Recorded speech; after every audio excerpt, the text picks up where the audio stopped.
Hello and welcome to the class. आज हम discuss करेंगे क्वेश्चन नंबर 17 से। लास्ट क्लास में क्वेश्चन नंबर 16 तक डिस्कस हुआ था। यदि आपने वीडियो नहीं देखा है ज़रूर एक बार चेक कर लीजिए। मॉलिक्यूलर बायोलॉजी कंटिन्यूएशन पर है, ये है पार्ट 6। ठीक है, सो आइए देखते हैं क्वेश्चन नंबर 17। दे रखा है कि regulatory proteins are the accessory proteins that interact with RNA polymerase. ये सही है कि रेगुलेटरी प्रोटीन जो होते हैं एक्सेसरी प्रोटीन। रेगुलेटरी का मतलब है कि जब आप चाहोगे तो जिन एक्सप्रेस होगा, आप नहीं चाहोगे तो एक्सप्रेस नहीं होगा। ठीक है ना, लेकिन ऑन भी हो सकता है, ऑफ भी हो सकता है। जैसे फैन में रेगुलेटर होता है ना, आप चाहोगे इंक्रीज करोगे स्पीड को या डिक्रीज करोगे, तो रेगुलेटरी का मतलब हमेशा ऑन नहीं है कि हमेशा ऑफ नहीं है। ठीक है, तो जैसे लास्ट पीरियड में मैंने बताई थी कि आप याद रखिए R pause repressor promoter operator S for structural gene and in case of lac operon structural gene आपका है जाया, याद रखिए ZYA। ठीक है, अच्छा ये बोल रहा है कि regulatory protein are accessory proteins that interact with, इसको हम एक्सेसरी प्रोटीन कहते हैं क्योंकि इस पर्टिकुलर प्रोटीन से ऐसा कोई ठीक है ना, इस पर्टिकुलर सेगमेंट ऑफ जीन से आपको ऐसा कोई प्रोटीन नहीं मिलेगा जो बॉडी फंक्शंस के लिए ज़रूरत है। लेकिन मेक श्योर ये जो प्रोटीन होता है that will regulate means structural gene express होगा या नहीं होगा, यानी कि उनमें से mRNA बनेगा या नहीं बनेगा, ये उसके ऊपर डिपेंड कर रहा है। इंटरेक्ट विद आरएनए पॉलीमरेज, अब ये भी आपको पता होगा प्रोमोटर एरिया में हमेशा आरएनए पॉलीमरेज आके बाइंड होगा। ठीक है, अच्छा आरएनए पॉलीमरेज बाइंड होगा तभी तो mRNA बनेगा। ठीक है, which of the following statement is correct about regulatory protein. So correct क्या है, they only increase the expression, ये भी मैंने बात की थी क्योंकि रेगुलेशंस लिखा है। रेगुलेशंस की मतलब हमेशा इंक्रीज या डिक्रीज नहीं है। फ़ैन की स्पीड को हम इंक्रीज करते हैं 1 2 3 4 5, ऐसा सिर्फ रेगुलेशंस में होता है कि आप जब चाहोगे, मान लीजिए विंटर सीजन है, आप वो फैन 1 में, ठीक है ना, तो और ओनली इंक्रीज लिखा है तो आप ऐसे याद रखिए ओनली डिक्रीज ये तो नहीं होगा। और स्टेटमेंट में हमेशा जब ओनली ओनली इस तरीके से स्टेटमेंट रहेगा, ये हमें मतलब मैक्सिमम टाइम गलत होने की चांसेस रहता है। They interact with RNA polymerase but do not affect the expression, ये कैसे हो सकता है? आरएनए पॉलीमरेज के साथ इंटरेक्ट करेगा और एक्सप्रेशन को स्पेसिफिकली अफेक्ट नहीं करेगा, ऐसा तो नहीं हो सकता है। जैसे हम लैक ऑपरेंट में भी बात किए थे, आर रिप्रेसर जो प्रोटीन है that will go and bind to the operator area, ये ऑपरेटर एरिया में बाइंड करता है, जिस वजह से आरएनए पॉलीमरेज आगे की मूव नहीं कर पाएगा तो स्ट्रक्चरल जीन से mRNA कैसे बनेगा, मतलब कि Z gene can not form the beta galactosidase या Y gene can not form the permease. ठीक है, अच्छा so they can act both as activator and repressor, yes ये हो सकता है। ठीक है, ऑप्शन डी के साथ हम चलेंगे। तो एक्टिवेटर एंड रिप्रेसर जो होते हैं उनकी फंक्शंस को मॉडिफाई कर लेंगे। कैसे? जैसे हमने लैक ऑपरेंट में बात की थी, जो लैक्टोज होता है, लैक्टोज इज़ द इंड्यूसर। जब लैक्टोज मीडियम में रहेगा तो उस कंडीशंस में क्या होता है, lactose will bind with the, lactose किसके साथ बाइंड करेगा, या कि इस रिप्रेसर प्रोटीन के साथ बाइंड करेगा। जब लैक्टोज रिप्रेशन प्रोटीन के साथ बाइंड करेगा, repressor protein can not bind with the operator area, तो now the operator area will be free हो गया। फ्री होने के बाद नेक्स्ट क्या रहेगा ना, आरएनए पॉलीमरेज कैन मूव, तो Z gene can forms the beta galactosidase. तो बीटा गैलेक्टोसिडेज एक बार बन गया तो लैक्टोज को ब्रेक करके lactose and glucose and galactose में कन्वर्ट करेगा। ठीक है, अच्छा तो फिर हम देखेंगे क्वेश्चन नंबर 18 में दे रखा है कि which was the last human chromosome to be completely sequenced. यहाँ से भी लॉजिक लगाइए। लास्ट क्लास में मैंने आपको बात की थी कि जो ह्यूमन जीनोम प्रोजेक्ट था, उसमें सबसे हाईएस्ट जीन क्रोमोजोम नंबर 1 में था, लगभग 2900 समथिंग था, एंड क्रोमोजोम नंबर वाई सबसे 231 जीन था, सबसे स्मॉल। ठीक है ना, तो इतना जीन है तो ही ऑब्वियसली क्रोमोजोम नंबर 1 को कम्प्लीटली सीक्वेंस करने के लिए ज़्यादा टाइम लगा था। ठीक है ना, सबसे बड़ा जीन जो है ना क्रोमोजोम के अंदर जीन पाई जाने वाली चीज़ें हैं। फिर हम बात करेंगे which of the following are the functions of RNA, उनमें से कौन सी फंक्शंस जो है आरएनए के लिए है, आप बताइए। आरएनए के लिए it is carrier of genetic information from DNA to ribosome synthesizing polypeptide. Yes obviously ये चीज़ भी हमने बात किए थे कि यदि हम बात करेंगे यूकैरियोटिक की, यूकैरियोटिक के अंदर आपको क्या दिखने को मिलेगा, न्यूक्लियस दिखने को मिलेगा। इस न्यूक्लियस के अंदर डीएनए होता है, मतलब कि क्रोमोसोम की हिस्सा। डीएनए से आरएनए बनेगा, ठीक है। अच्छा, आरएनए बनने के बाद ये यहाँ पे कुछ थोड़े बहुत मॉडिफिकेशन होता है, फिर आरएनए आ जाएगा साइटोप्लाज्म्स को, ये साइटोप्लाज्म है। एंड साइटोप्लाज्म में आपके राइबोसोम प्रेजेंट होते हैं, दैट विल राइबोसोम बाइंड होने के बाद उससे प्रोटीन बनेगा, ठीक है। अच्छा, तो क्या है आपकी बॉडी के अंदर जो भी कैरेक्टर्स है, ठीक है ना, जैसे मान लीजिए आपकी बॉडी कलर की बात करेंगे। बॉडी कलर स्पेसिफिकली इस पार्ट रहता है बॉडी कलर के लिए, ठीक है। और बॉडी कलर मान लीजिए डार्क है, तो कैसे एक्सप्रेस होगा, ये आपके हेयर जो है कर्ली है, मान लीजिए हेयर कर्ली हेयर है, जो कर्ली हेयर है वो कैसे एक्सप्रेस होगा, ठीक है।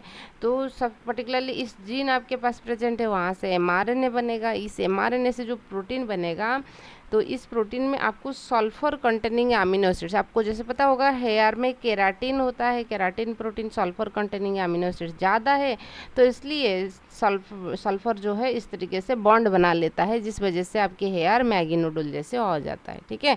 अच्छा, जिसका स्ट्रेट हेयर है, सल्फर कंटेनिंग अमीनो एसिड्स उतना नहीं है, और आपको पता है अमीनो एसिड्स को ऐड करने के लिए किस किस सीक्वेंसेस की ज़रूरत होता है, एमआरएनए के ऊपर जो कोडन है उसकी ज़रूरत होता है, ठीक है। तो ऐसा कोडन है जो कि बार बार सिस्टीन है ना, मेथियोनिन सिस्टीन ऐड करा रही हैं, तो इसलिए कर्ली हेयर हो जाएगा, है ना। अच्छा, तो उसके बाद हम देखेंगे इससे कोई ह्यूमन की कुछ भी रोल नहीं है, ठीक है। तो अच्छा, तो ये तो सही बात है। It carries amino acids to ribosome, yes. ये कौन सी है, ये टीआरएनए की बात हो रहा है। टीआरएनए जिसका हम ट्रांसफर आरएनए कहते हैं, इनके मेन फंक्शंस क्या होता है, ये स्पेसिफिकली क्या करेगा ना, अमीनो एसिड्स को कैरी करता है, ठीक है ना। It is A constituent of ribosome, ये राइबोसोम की आरआरएनए जो है, ये आरआरएनए के बारे में दे रखा है, ये एमआरएनए के बारे में दे रखा है, ठीक है। All of the above answer, all of the above, क्योंकि यहाँ पे कुछ है ना सिर्फ आरएनए के बारे में, स्पेसिफिकली ऐसा नहीं कि कोई एक आरएनए के बारे में पूछा है, सभी के बारे में पूछा है, ठीक है। अच्छा, क्वेश्चन नंबर हम 20 देखेंगे। 20 में दे रखा है व्हाइल यहाँ पे analyzing the DNA of an organism, total number of 5386 nucleotides are found, out of which the proportion of different bases were adenine 29%, adenine को उन्होंने 29% दे रखा है, गुआनिन जो है 17%, एंड साइटोसिन जो है आपकी 32%, एंड थायमिन जो है 17% दे रखा है, ठीक है। अच्छा, the Chargaff's rule, it can consider the Chargaff's rule, it can be concluded that, Chargaff's rule को यदि हम कंसिडर करेंगे तो यहाँ पे कौन सी चीज़ें, if you consider the Chargaff's rule, it can be concluded that it is a double stranded circular DNA, ये डबल स्ट्रैंडेड सर्कुलर डीएनए है या नहीं है। देखिए, डबल स्ट्रैंडेड सर्कुलर डीएनए में क्या होगा, आर्डेनिन की नंबर एंड थायमिन की नंबर जो है इक्वल रहेगा, क्योंकि एक स्ट्रैंड में जितना आर्डेनिन रहेगा उनकी अपोजिट स्ट्रैंड में उतना ही थायमिन रहेगा। यहाँ पर थायमिन है तो आर्डेनिन रहेगा, ठीक है। यहाँ पे आप देख सकते हो आर्डेनिन 29% है, थायमिन 17% है। क्या आपको ये चारगैप रूल या डबल स्ट्रैंडेड डीएनए, जैसे मुझे तो नहीं लग रहा है डबल स्ट्रैंडेड डीएनए होगा, तो उनकी आर्डेनिन की अमाउंट एंड थायमिन की अमाउंट जो है इक्वल रहेगा, ठीक है। अच्छा, it is a single stranded DNA, क्या ये सिंगल स्ट्रैंडेड डीएनए है, बिल्कुल हो सकता है, क्योंकि ठीक है ना, सिंगल स्ट्रैंडेड डीएनए हो सकता है। ऐसे एक ही स्ट्रैंड रहेगा जिसमें 5386 है ना न्यूक्लियोटाइड प्रेजेंट है, तो हो सकता है यहाँ पे आर्डेनिन 29% रहता है, ठीक है ना। हम जब बोलते हैं डबल स्टैंडर्ड में बोलते हैं आर्डेनिन जितना थायमिन उतना, गुआनिन जितना साइटोसिन उतना। So it is a double standard linear DNA, double standard कभी भी नहीं होगा, ये सिंगल स्टैंडर्ड होता है, ठीक है ना, हमेशा याद रखिए ये सिंगल स्टैंडर्ड होता है। एंड जो आपके चारगैप्स रूल था प्यूरिन बाई पिरिमिडिन के ऑलवेज कॉन्स्टेंटली 1 रहता है, उनके सीक्वेंसेस कॉन्स्टेंटली 1 रहता है, ठीक है।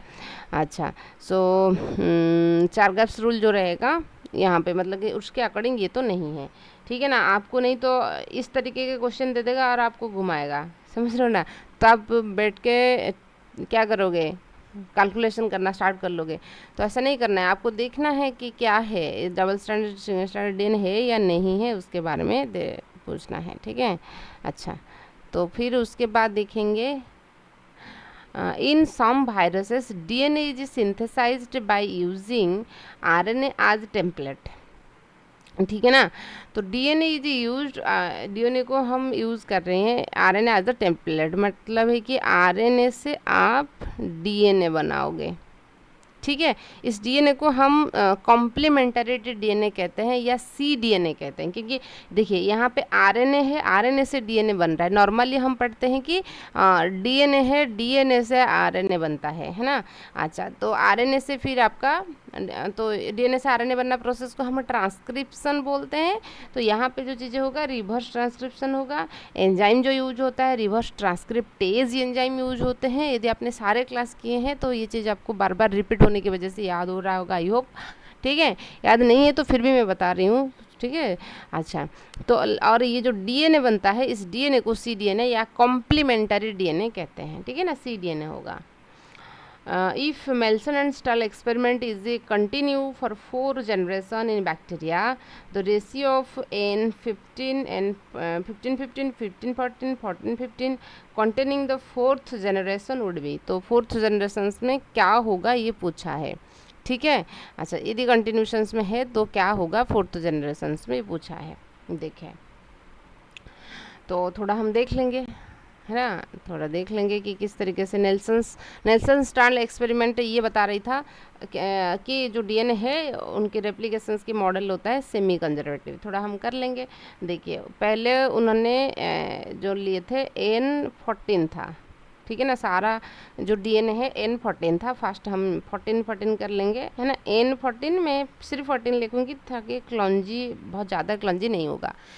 जब फास्ट रेप्लिकेशंस होगा, फास्ट है, तो मीडियम में N15 है, तो क्या हो जाएगा ना, कुछ ऐसा रहेगा, छोटा कर लेंगे ताकि, है ना, N14 इसको रेड कलर में हम 15 कर लेंगे, तो रेड कलर को आप 15 मान के चलिए, ठीक है। अच्छा, ये हो गया फर्स्ट जनरेशन, मतलब कि फर्स्ट टाइम रेप्लिकेशंस हुआ, ठीक है। अच्छा, तो आपको मतलब कि सिर्फ और सिर्फ हाइब्रिड कंडीशंस मिल रहा है फर्स्ट जनरेशंस में। जब हम सेकंड जनरेशंस की बात करेंगे, ठीक है, सेकंड जनरेशन आप कीजिए, यहाँ पे सेकंड जनरेशन में आपको क्या मिलेगा, N15, यहाँ पे एक N15 है, इसमें भी एक N15 है, ठीक है ना। अच्छा, तो यहाँ पे देखिए, उस उनके बाद आप जितना चीज़ कर रहे हो ना, सब में मीडियम में N15 डाला है, ठीक है ना।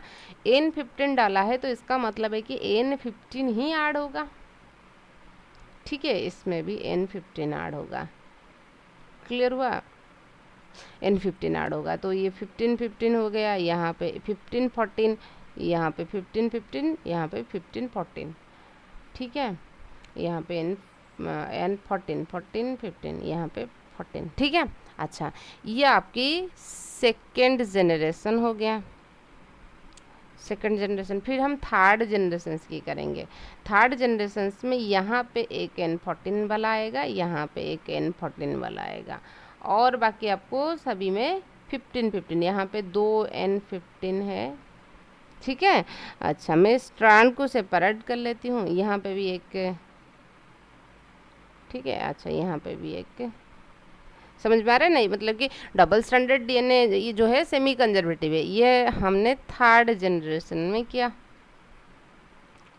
देखिए, यहाँ पे के कंक्लूजन भी आप ड्रा कर पाओगे। देखिए, तो अब भी जो चीज़ें है N15 मीडियम में है, तो जितने भी बनेगा, ठीक है, N15 की नंबर अभी देख रहे हो ये ज़्यादा हो रहा है, एंड 14-15 की नंबर जो है लेस हो रहा है, मतलब कि 2 जो है कंस्टेंट रहता है, आप देख सकते हो यहाँ पे, ठीक है। ये 15 रेड कलर में जितना है 15-15 एंड ब्लैक कलर में 14 है। फिर अभी भी फोर्थ जनरेशन ये पूछा है, फोर्थ टाइम हमने रेप्लिकेशंस करेंगे तो क्या होगा, तो ही चीज़ होगा। तो यहाँ पे आप जैसे देख सकते हो, यहाँ पे थोड़ा इसको यहाँ कर लेंगे तो अब शो हो रहा है ना, हाँ। सो देखिए, तो यहाँ पे कर लेंगे इसके लिए N15-15, इस इनका हमने किया, इनका हमने यहाँ पे किया, ठीक है। अच्छा, इसका यहाँ पे किया।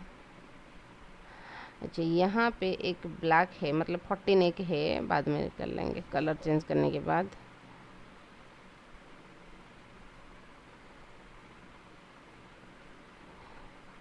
यहाँ पे एक है ब्लैक कलर, ठीक है, पहले कर लेंगे। यहीं पे एक ब्लैक कलर है यहाँ पे, समझ रहे हो ना। अच्छा, तो अभी भी मीडियम जो है N15 में है, तो इसलिए सब जो है N15 हो जाएगा, है ना, N15।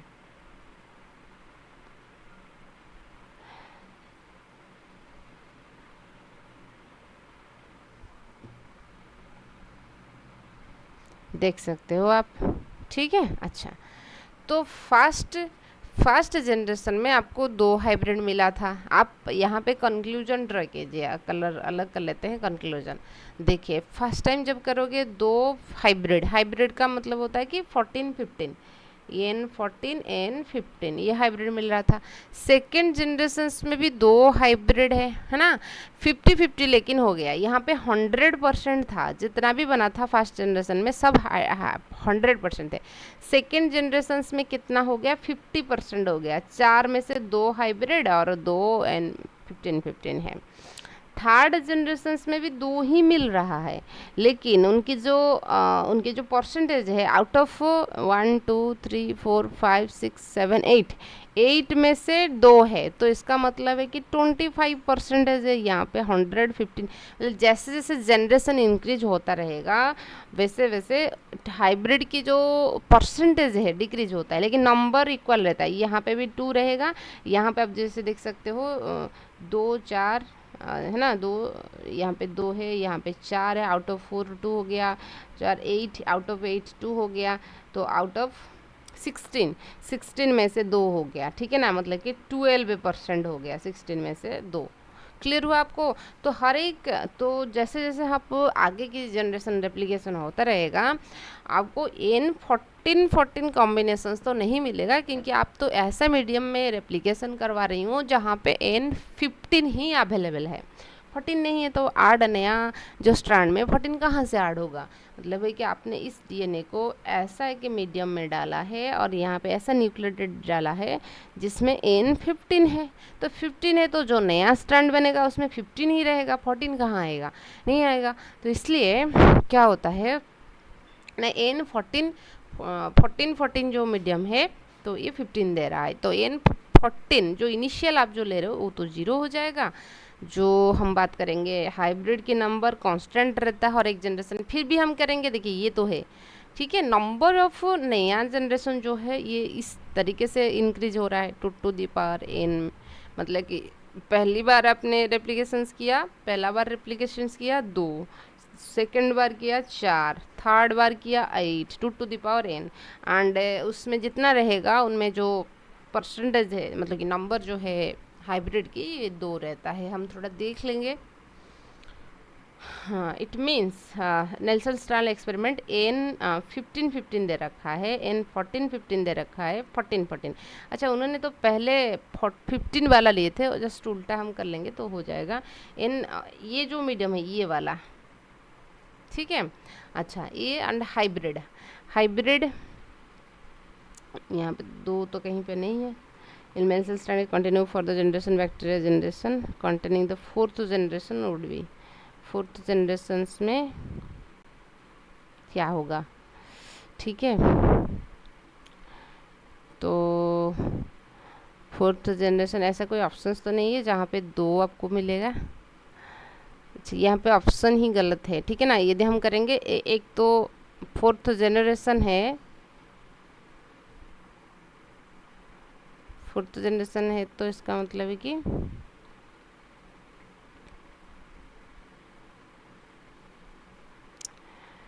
फोर्थ जनरेशन है तो 8 कैसे मिलेगा।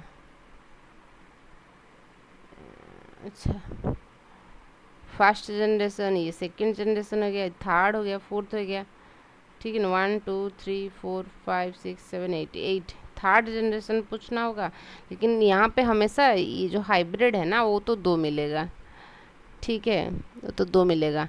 4th जनरेशन पूछा है, लेकिन आप यहाँ पे आप देख सकते हैं, आप एक कॉन्सेप्चुअल क्लैरिटी रहना ज़रूरी है। ये जो पूछा है ठीक है, क्या होना चाहिए ना, यदि इस क्वेश्चन मतलब कि इस एक्सप्लेनेशंस के अकॉर्डिंग हम चलेंगे तो n 15 जो है आपको कितना मिल रहा है, 1 2 3 4 5 6 7 8 9 10 11 12 13 14 मिल रहा है, ये 14 मिल रहा है ना। अच्छा, हाइब्रिड आपको 2 मिल रहा है एंड ये आपको 0 मिल रहा है ना, 14 तो अच्छा, इसको ये रेशियो है ना, इसको हम ऐसे करेंगे तो 7:1 हो जाएगा। अच्छा, ये ऐसे करेंगे तो होगा, समझ रहे हो ना। अच्छा, समझ में आया। अच्छा, इस तरीके से दे रखा है, क्लियर हुआ आपको। मतलब है कि या हमको 4th जनरेशन में, ये 3rd जनरेशन है तो यहाँ पे 4th जनरेशन है, ठीक है ना, 4th जनरेशन है। यहाँ पे यदि हम देखेंगे कि 4th जनरेशन्स पर, ठीक है ना, 4th जनरेशन में हमने जिस तरीके से लिया है, एक्चुअली ये पहले उन्होंने जब मीडियम में उसको रेडियो लेबल्ड किए थे तो 15 की यदि हम बात करेंगे, ये 14 हो जाएगा, है ना, 14 हो जाएगा। इनकी नंबर जो है ना, 14 उन्होंने लिए थे या 15, ये 0 रहेगा, पहला एक तो 0 रहेगा, है ना। इधर n 14 को आप रखोगे या 15 को रखोगे, और दूसरा रहता है हाइब्रिड 2 रहता है एंड ये रहता है 14 नंबर, है ना। कैलकुलेट करोगे तो आउट ऑफ 16 2 तो 14 + 2 16 हो गया। तो ये 2 इसको करेंगे तो 7 है ना, 7 एंड 1 हो जाएगा, 7 में ये कट हो जाएगा तो 0:1:0:1:7 हो जाएगा, समझ रहे हो ना। तो इस तरीके से कॉम्बिनेशंस कहाँ पे है, अच्छा ये यहाँ पे है ना, क्लियर हुआ। देखिए और कहीं पे भी ये कॉम्बिनेशंस नहीं है, आप किसी को एक लेके चलोगे तो चलेगा, लेकिन 017 क्लियर हुआ। अच्छा, मैंने सोचा कि ऑप्शन ही नहीं है। अच्छा ठीक है, फिर क्वेश्चन, आई होप आपको क्लियर होगा ये चीज़ें। 23 देखेंगे, 23 में दे रखा है if sequence of nitrogen bases of the coding strand of DNA is transcription unit is, दे रखा है कि if the sequence of nitrogen bases of the coding strand, nitrogenous bases की सीक्वेंसेस दे रखा है of the coding strand, the sequence bases in its RNA transcription would be. देखिए coding strand में जो भी चीज़ें रहता है RNA में वही चीज़ पर्टिकुलरली रहेगा, डायरेक्शंस भी वही रहेगा, सिर्फ डिफरेंसेस जहाँ पे थायमिन है उनकी RNA में यूरासिल ऐड कर दीजिए, मतलब कि AUG है ना, 5 प्राइम से 3 प्राइम होगा, AU, तो ऑप्शन ए आंसर होगा। देखिए मैं आपको समझा देती हूँ, कोडिंग स्ट्रैंड की जो कंसेप्ट है ना कुछ ऐसा होता है, मतलब कि DNA है, एक होता है 5 प्राइम से 3 प्राइम, दूसरा होता है 3 प्राइम से 5 प्राइम, ठीक है।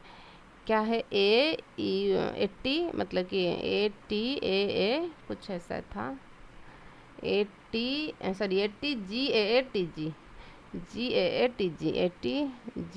ATGAATG, ठीक है, ATGAATG, ठीक है ना, ऐसे कुछ था। जब इस स्ट्रैंड में ये रहेगा तो उनके अपोजिट स्ट्रैंड में क्या रहेगा, ए है तो यहाँ पे TACTTAC, ठीक है।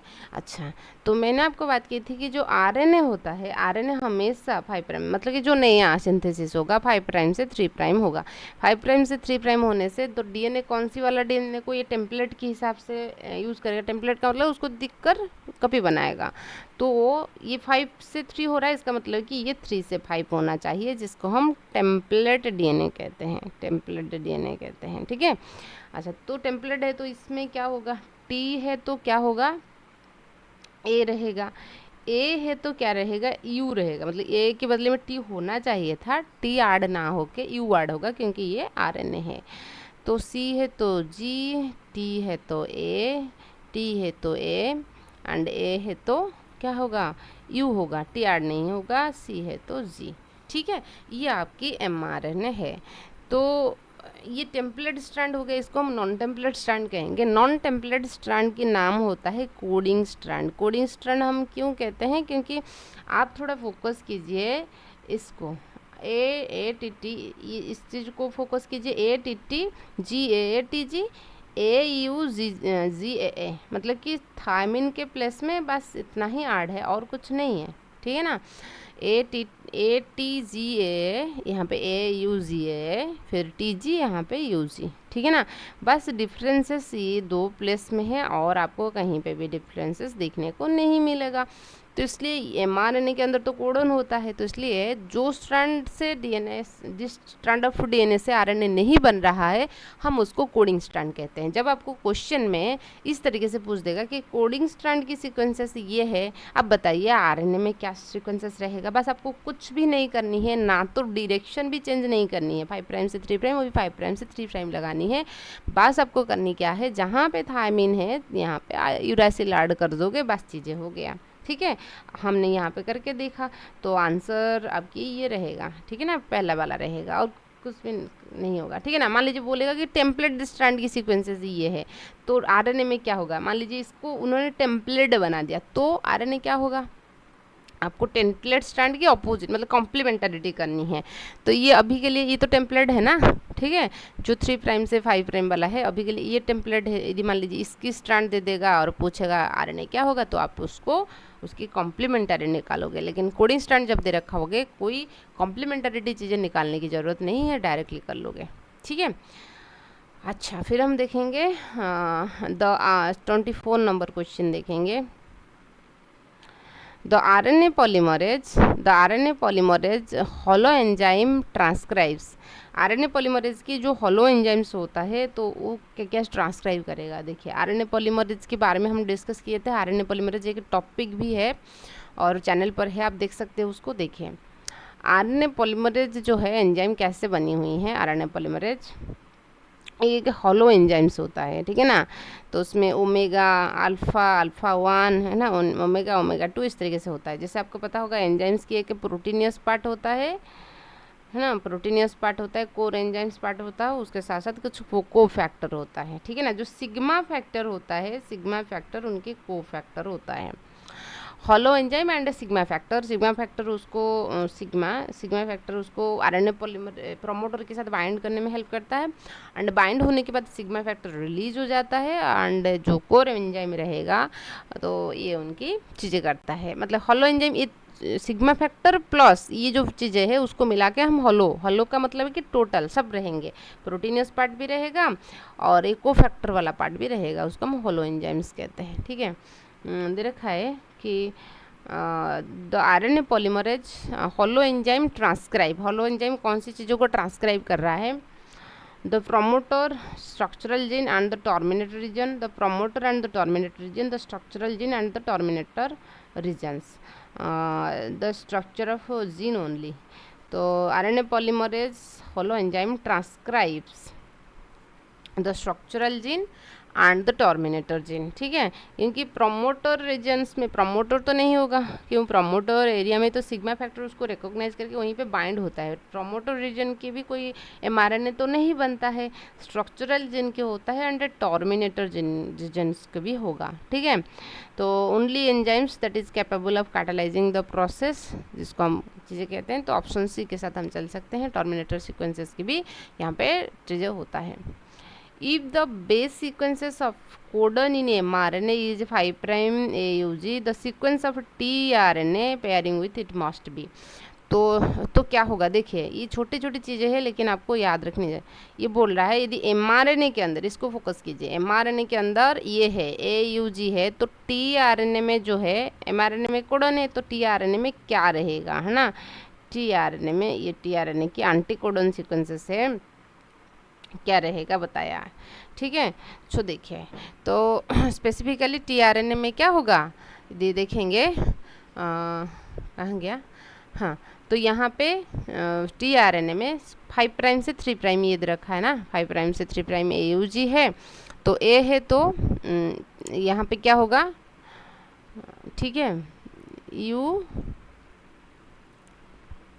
अच्छा है, अमीनो एसिड बाइंडिंग साइट्स रहता है, तो यहाँ पे tRNA में स्पेसिफिकली क्या रहेगा, देखिए CCA साइट रहता है यहाँ पे बाइंडिंग साइट, tRNA में TU है ना, TA है तो U होना चाहिए, U ना हो के मतलब T होना चाहिए, T ना आके हम U करेंगे, फिर U है तो A होना चाहिए, C है, G है तो C होना चाहिए, ठीक है ना, कुछ ऐसा UAC रहेगा, UAC इस तरीके से सीक्वेंसेस कहीं पे है क्या, UAC ठीक है, UAC और तो 5 प्राइम से 3 प्राइम दे रखा है, तो एंड तो UAC रहेगा किस में, UAC रहेगा if the base pair sequences of codon is 5 prime AUG, तो sequences of tRNA pairing with it must be UAC हो जाएगा, ठीक है, UAC हो जाएगा। The amino acids attached to the tRNA at its, amino acids जो tRNA की कौन सी साइड्स में अटैच होता है, देखिए tRNA के स्ट्रक्चर में कुछ हम ऐसे बनाते हैं, तो यहाँ पे उनकी जो एंटी कोडन सीक्वेंसेस होता है, एंटी कोडन, ठीक है, जो जैसे कि UAC हो गया, UAC ऐसे रहता है, ठीक है। अच्छा, ये इस तरीके से रहता है, यहाँ पे आके अमीनो एसिड्स बाइंड होता है इस पर्टिकुलर रीजन्स में, ठीक है, यहीं पे आके बाइंड होगा अमीनो एसिड्स, ये अमीनो एसिड्स होता है।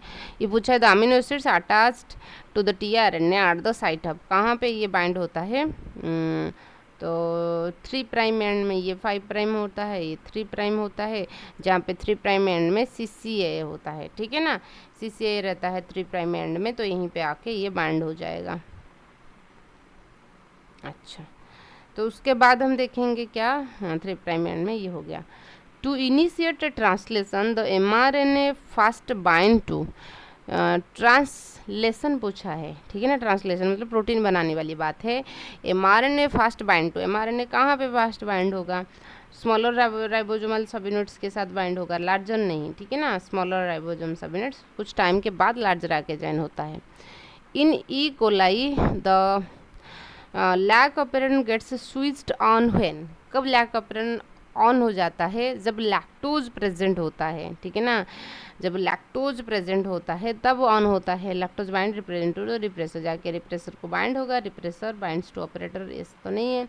RNA polymerase bind to operator इस टाइम पे नहीं है। Lactose is present and bind RNA polymerase, नहीं, लैक्टोज RNA पॉलीमरेज को बाइंड नहीं होता है, ठीक है। ये चीज़ भी हम भी डिस्कस किए थे कि कहाँ गया पहला चीज़ में, शायद मीट गया, अच्छा ठीक है।